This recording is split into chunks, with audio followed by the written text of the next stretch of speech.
Hello, Virgo Risings. Welcome to your monthly zodiac reading for the month of May 2025. As always, we are going to pull an overall energy theme for the month. We will pull tarot for each week. We will clarify that with more tarot as well as wrap it up with some additional oracle guidance. So let's see what your overall energy theme is for the month of May.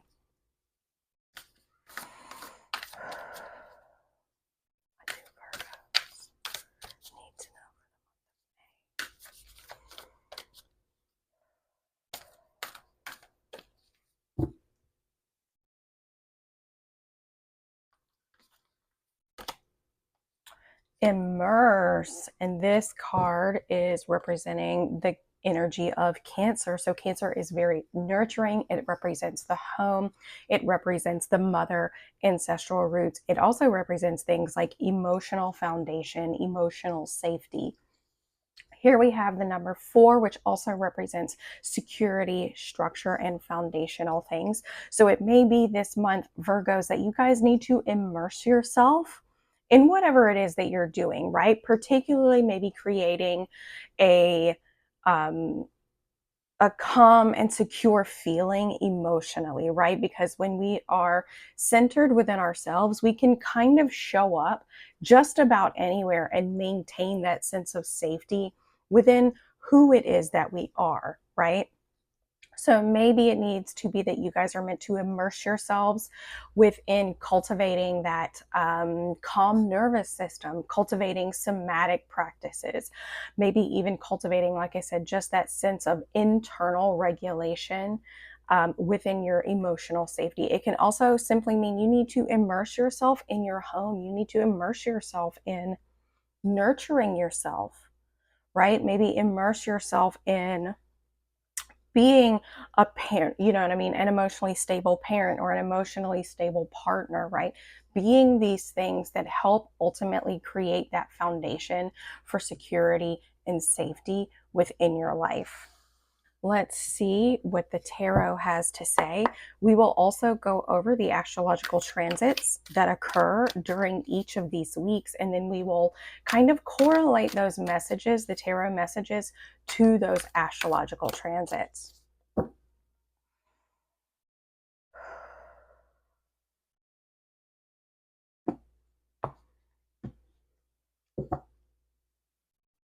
Here in the first week, the Knight of Pentacles. So this is your own energy. The Knight of Pentacles is Virgo energy, right?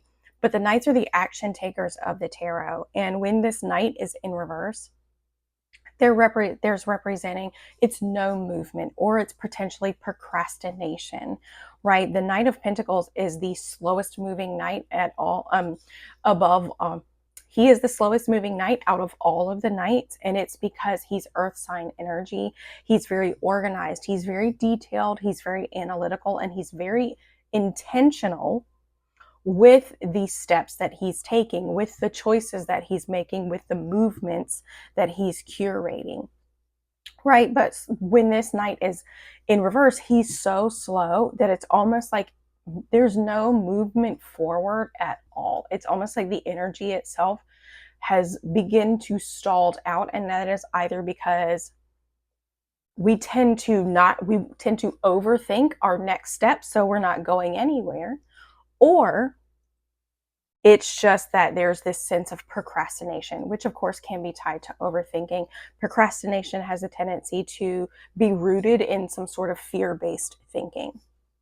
Here in the first week, Pluto is going to go retrograde within the sign of Aquarius. Now, Pluto is typically a more collective or generational planet, but we can see this energy play out very subtly. And when I say subtly, I really mean subtly, within our own lives. Anytime an energy goes retrograde, instead of that energy being expressed outward, it's being expressed inward. Here, Aquarius for you guys sits in your 6th house. This is the house that you traditionally rule, but it is also the house that governs daily health habits, daily work habits, your routines, maybe even local travel and the routes that you take. It essentially governs anything that is habitual and occurs on a daily basis. So it could be that you guys are Maybe overthinking your day-to-day routine, really overthinking it. Maybe it's too organized. Maybe there's not enough flow when it comes to it. Maybe you're a little too overly critical. If that's the case, any sort of transformations that have been occurring within your day-to-day life, maybe even within the home, right? When shifts change within the home, it forces us to reevaluate our daily routines. So it could be that instead of avoiding these things, avoiding these transitions, maybe you need to immerse yourself in them. And that is when Pluto goes retrograde, it's really going to ask you to maybe take the time to do just that, right? Because when we immerse ourselves in it, we give ourselves a chance to understand it more. And when we can understand something more, it's much easier to accept that energy and work with it. On the 10th, we have Mercury moving into the sign of Taurus. Mercury is your ruling planet. So this is thoughts, ideas, communication, messages, is moving into the sign of Taurus. This is your 9th house. So you could be maybe even having a lot of ideas on higher learning, maybe things that you want to learn, maybe something that you need to immerse yourself in. This could also represent or manifest itself that there's a lot of communication when it comes to spiritual beliefs, philosophical beliefs, law, and religious organizations, religious beliefs, right? All of those things that kind of make the mind, allow the mind to wander, things that can represent different cultures outside of what you already know, right? So there could be a tendency to communicate more about those things or just be more curious about those things in general. Here in the second week, we've got the full moon occurring in Scorpio. You guys have got the 9 of Wands. So the 9 of Wands is the warrior. It is called the wounded warrior, right? Because it represents an energy that is exhausted, burnt out, and the energy that is just continuously fighting, continuously doing things, continuously fighting, maybe even fighting battles for other people. You're exhausted, you're frustrated, your guard is up, you're always on point, you're always on guard, but you're not giving up, right? You're not willing to put that stick down and be like, you know what, I can't do this anymore. I can't keep fighting this same fight. Full moons are a buildup and a peak of energy, right? We see the moon, the cycle, we see it begin to slowly build to a full moon. When this energy peaks, it will be within the sign of Scorpio. For you guys, Scorpio sits in your 3rd house. This is your house of learning. This is your house of early education, siblings, cousins, and it's mostly the house of communication, right? How we learn and how we communicate. This house is also governed by Mercury. But ultimately, maybe it's just too much information, right? There's too much information, maybe too much. It doesn't, I don't want to say too much learning, but it feels like there's a lot of information coming at you, right? There's a lot of things coming at you, and maybe you're trying to take this stick and you're trying to fight it all off, okay? But again, full moons are a buildup of energy. And with this particular full moon, Scorpio kind of governs the depths. It's co-ruled by Pluto. It governs the depths. It governs what is unseen. Scorpio is a very intense sign and has a lot to do with, I don't want to say fear-based thinking, but fears in general can come up around this moon. But the reason it's coming up is that maybe if you're spending so much of your time fighting against the grain, there's probably, like I said, there's a fear that's potentially driving that. And that full moon in Scorpio could reveal what that is so that you can see it, you can address it, you can heal it if there's a wound there, and ultimately move past it so that you don't continue to exert your energy in ways that leave you feeling frustrated, wounded, and exhausted. Okay? Here in the 3rd week, the Tower. All right. So Gemini season begins here in this 3rd week on the 20th. I don't know if I mentioned it, but that full moon in Scorpio happens on the 12th.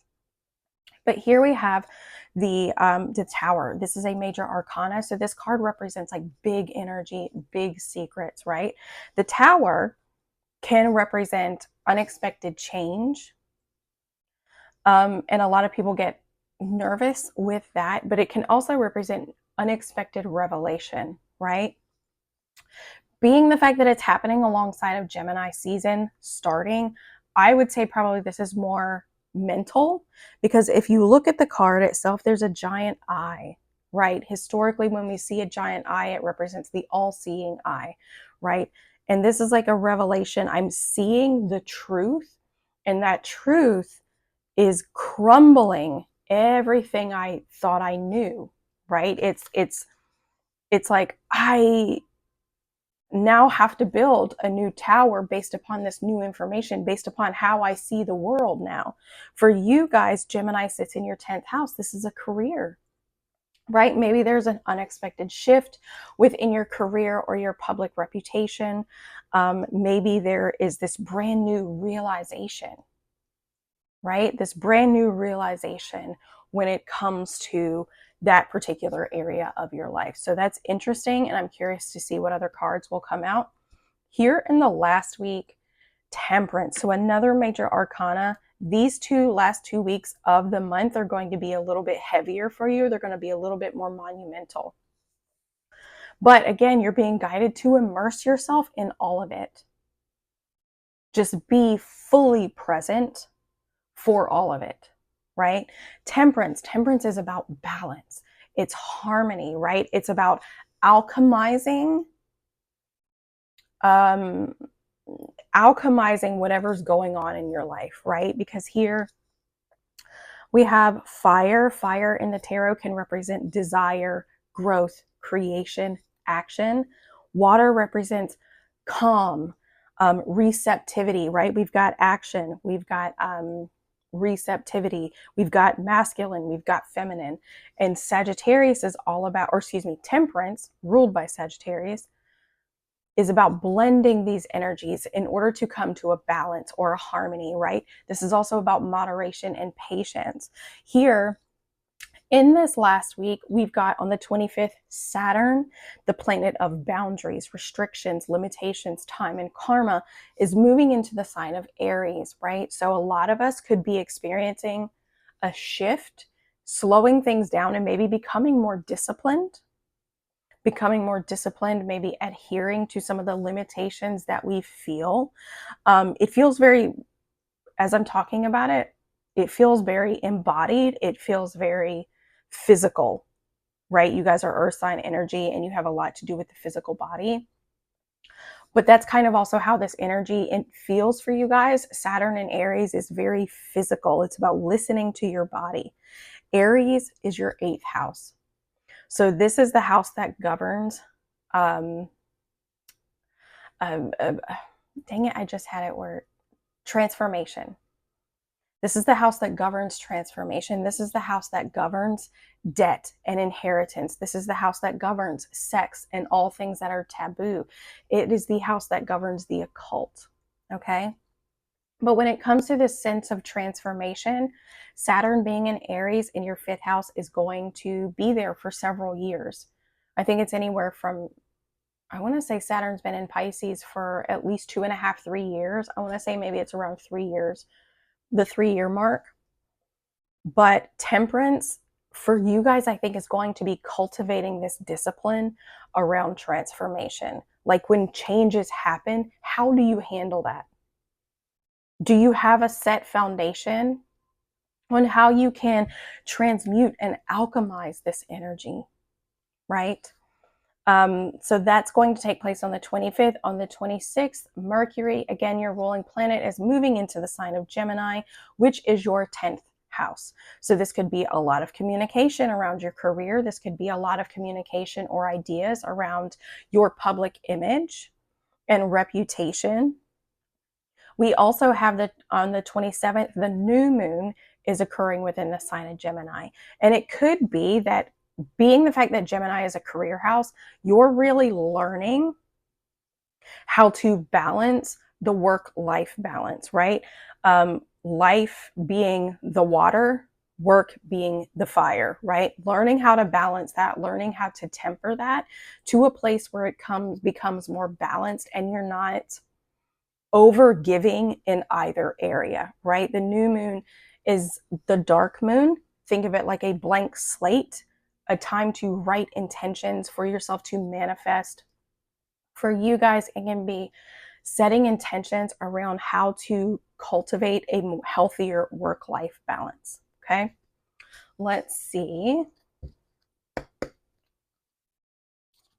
what other messages can come out.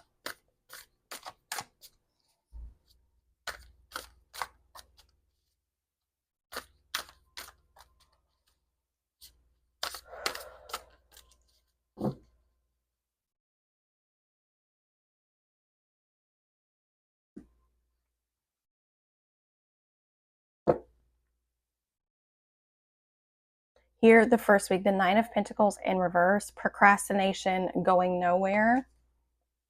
The Page of Wands, a message of creativity, a message that is favorable. If you feel like, and it could be finances, if you feel like your finances, if you're just not getting ahead, then it could be that the Page of Wands, you receive a message that week of favorable news. The Seven of Swords. The Seven of Swords can represent deception. So for you guys I would just be mindful how this energy plays out, right? If you feel like you're not getting ahead, if you feel like things are just dragging along, it's almost like this message of the Page of Wands that you receive is going to be very favorable. And you're like, oh my gosh, I can't believe that happened. But the Seven of Swords is there to be asking you to be mindful, right? Something is not what it seems here, okay? And a lot of people can feel like, I can use being an entrepreneur, for example, right? A lot of people like, you can start a business online and make tons of money and it's so easy. Yes, you can, but there's work that's required that goes into that, right? So the time freedom, the financial freedom, all of that is very attainable. However, that does take time to develop, and that's something that a lot of people don't really realize. So if you're seeing a message or you're receiving a message of favorable news, just be mindful that there's something that's hidden, right? There's like a catch to it almost, or something is not what it seems here. All right, let's see. Here in the second week, we've got the Nine of Wands. The Chariot. So you're tired, you're frustrated, but you're not giving up. You're ready to go. You're ready to go places. You feel, even though you're tired and frustrated, you could also feel very much like you're in control of where it is that you're going. When in reality, there's a disconnect. There's a disconnect between what you really value, what you want, what the heart wants, versus the actions or choices that you're taking, which could be anytime we're in this sense of resistance, anytime we're in this space of resistance and not listening to our heart, we tend to come into an energetic resistance. And so we're fighting. We're taking on all of these responsibilities. We're like, if I can just do more, then I can make it happen. If I can just do more, I can make this chariot go faster. When in reality, it may be that you need to do less. You know, the thing about your energy, yes, you're detailed, you're organized. You can have the tendency to be a little perfectionistic, but you're also about simplicity. There's refinement when it comes to Virgo energy. There's refinement there. And refinement takes time. Refinement takes energy. Refinement takes effort, but it also doesn't mean piling more on. Okay? So it could be that this idea that if I take on more responsibility, if I take on more duties, I'm going to get to where I want to go faster. But clearly with the Two of Cups in reverse, that's not the case. Okay? That's not the case. For some of you, if this is in regards, if you feel like this is resonating with a love relationship, Here, or a romantic relationship, the Knight of Pentacles is somebody who's maybe procrastinating, somebody who's not really putting in the work that they say they want to put in. You receive a message and it feels very intoxicating, very passionate. It really gets that fire and that desire stirred up within you. But again, there's something, it's not what it seems. Okay. And it could be that you keep maybe fighting for this communication, fighting for this connection, fighting for this relationship. You're ready to go. You're ready to take those steps forward. You're ready to get this show on the road. But in reality, maybe you and that other person you're not in alignment. Maybe you're both moving forward, but you're not moving forward in the same direction. And that can be very troublesome and exhausting and frustrating when it comes to a partnership. Okay. If you are not in a partnership, don't worry about that. Go back to the original interpretations of the card, being the fact that taking on too many responsibilities seems like the right way to go, when in reality, it's not. Here in the third week, the Tower. So a revelation, a realization, an unexpected change. With the Nine of Cups. Maybe a revelation or an unexpected change that actually reveals this great sense of freedom and gratitude. Change does not always have to be bad. Clearly, it does not have to be bad. It does not have to be bad, right?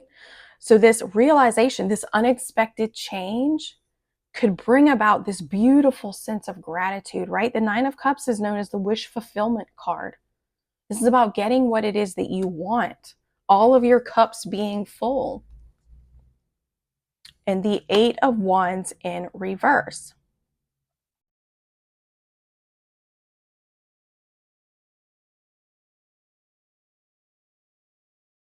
Give me just a moment. I'm trying to see how this message flows together.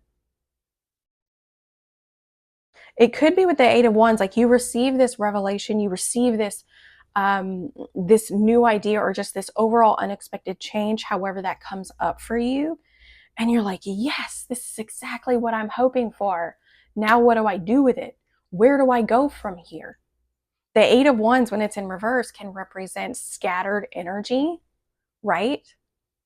Very scattered energy. There's no real focus. There's no real clear direction on where to go. It can represent that actions that you're taking cannot really be hitting the mark in the way you're hoping that they will. That doesn't feel quite like it fits here. It feels more like not knowing where to go. You're like, I've got the arrow, because this is Sagittarius energy. I've got the arrow. I know where I know the direction it needs to go, but I've got no real clear target. There's no target here. It almost feels like shooting an arrow at a target in the fog. You know the target's there, but you can't see it. I can't see it. There's no real clear direction, right? Again, this is when Gemini season begins. The full moon in Scorpio, maybe, like I said, it reveals where the ideas of maybe taking on more responsibility feels like the right thing to do, but ultimately it's not. Maybe here in the third week, you realize that something changes, something shifts, and you're like, whew, that burden is gone. But now what do I do? Okay, well, then that leads you to here in the fourth week, where Temperance is like, now you need to focus on balancing. Oh, look, here I said Temperance, balancing or alchemizing and blending the fire with the water, alchemizing and blending the fire with the water, right? Really recognizing that that's what needs to take place. You're like, I don't know where to go. I feel like this is where I need to go, but I'm not entirely sure how to get there. Well, then that's the time when the new moon in Gemini is like, okay, well, now you need to take a little piece of each one at a time. Little piece of each one at a time. That's what needs to happen here. Temperance, the Ace of Pentacles, a brand new opportunity for financial gain, a brand new opportunity to build something tangible, to gain something tangible, maybe even around money and finances. And the Hanged Man. You guys have got some major arcana. This is going to be a big month for you. The Hanged Man is about taking that pause, taking things slowly. Again, like I said, temperance is all about moderation and patience, taking things a piece at a time, right? When you get this new opportunity, it may not be the right thing to act on it immediately. And that could be also with the Nine of Wands here. You're so accustomed to moving, to going, moving from one thing to the next, when in reality, you need to slow down. You need to temper that energy. Take a pause, slow down, because the Hanged Man represents that there's a new perspective that's coming. There's a new perspective that is maybe even emerging or even needed when it comes to this new opportunity, right? So you need to take things slow. You need to try and take a more balanced stance. And like I said, I keep imagining two different plates, and I'm taking one piece of this and I'm taking one piece of that, and I'm going to be present. I'm going to immerse myself in this experience of these two things, and I'm going to allow myself to experience it wholly. I'm going to allow myself to experience it fully. Let's see additional oracle guidance.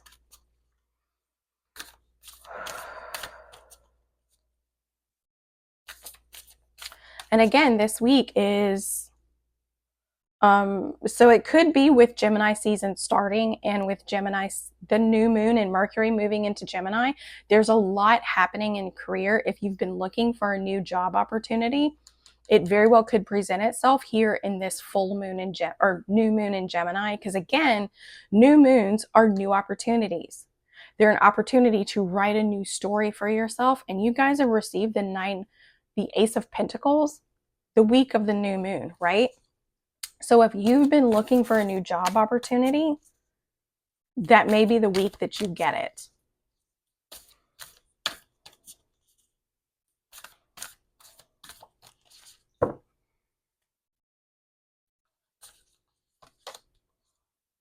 Bring love into the situation. And it could be with you guys, for some of you, the energy itself may resonate that like maybe you're hesitant to take action on something, even though the message or the energy that you receive from that something, whether this is a person, a job offer, whether this is ultimately just life experience, maybe your spiritual growth, healing journey, you're like, I know I need to do this thing, but I'm just really putting it off. You find the inspiration to do it. Maybe you find the inspiration to send that message. You find the inspiration or the courage to open that book, to start that chapter of your life. But you're still, it's almost like you're not fully comfortable to immerse yourself in it, right? Because if we were to immerse ourselves in it, that hood would be off. We would be showing that person, we'd be showing the world, showing our family, whoever it may be, who we really are. Allowing ourselves to take that mask off and to be our authentic selves. But there's still something that is just, you're not quite ready. You're not quite there yet. Okay. And it could mean that if you do receive a new message in regards to finances or a job opportunity, that you need to keep it just on the DL for a little while. Keep it a little hush hush, because people can inadvertently make their little comments, give their little criticisms, and it can kind of dampen that energy, right? We don't want that. Okay. So for some of you, whenever you receive this message of favorable news, whenever you receive this message of creativity or this new idea, maybe keep it to yourself for a little while. Others of you, when you receive this message, there's going to be a hesitancy to reveal who you are. Again, whether that's in a relationship or a career setting, or work setting, because this is hitting your 6th house. It can be, like I said, this hesitancy to really show who you are. And here we've got bring love into the situation. Aquarius, Pluto's going retrograde within Aquarius here. So while Pluto's going retrograde, this might be a good time for you to really explore who you are in this new environment.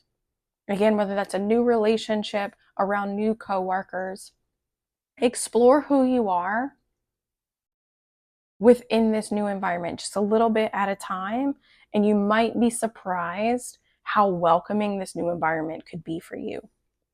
Here, a personal issue reaches a resolution, full moon in Cancer. So there's very much Cancer energy here. There's a lot of nurturing, that nurturing energy that's here. But this energy of something being out of alignment, again, whether that is you, whether that is a relationship, something is it's going to reach this evolution or resolution here with the full moon. Again, the Scorpio full moon can be very intense because Scorpio is just an intense sign. Full moons can be intense energies. And this peak, this buildup, it's going to feel that way, and it's going to kind of force this resolution is what this energy feels like. It's going to force this revolution or resolution. But ultimately, I think how you can handle this is whatever emotions are coming up for you. Like, you don't want to give up. You don't want to keep, but you also don't want to keep fighting the same old fight, because clearly that hasn't worked out for you in the past.